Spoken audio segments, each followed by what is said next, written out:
Hembankan ikan lome.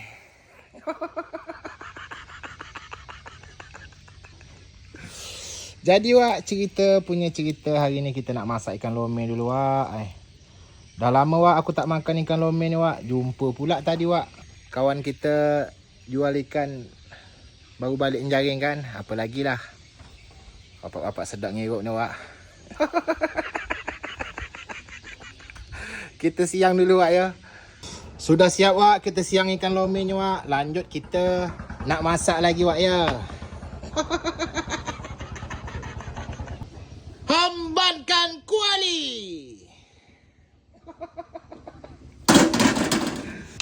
Hambankan minyak.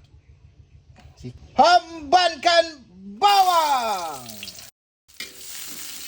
Kacau-kacau lagi Wak Atan. Hambankan lada.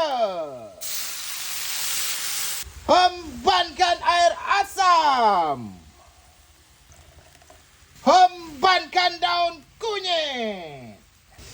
Hambankan kuah.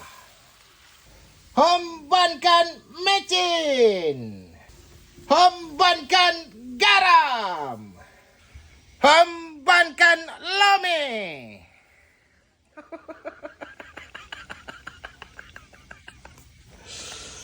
Macam gini emang lah Wak model kalau kita masak lome. Tunggu kuahnya menggelegak Wak, baru kita hombankan lagi ke dalam kuali ni. Dan di sini kita tengok ikan lome gulai asam pedas kita sudah masak. Gila. Menyala Wak ai.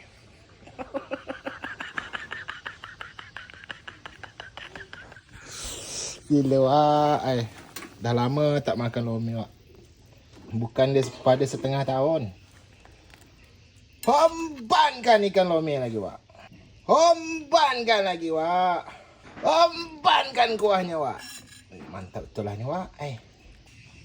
Bismillah. Dah jam 2 dah Wak. Belum makan lagi lah.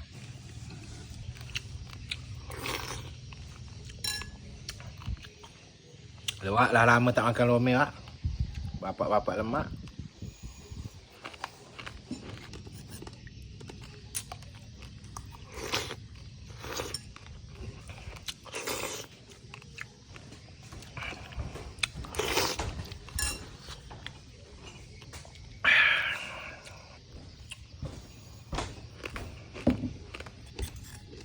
Dah habis Wak.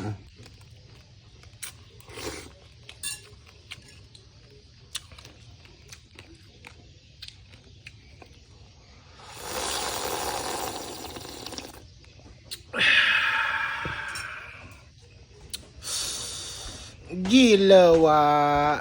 Menyala Wak ai.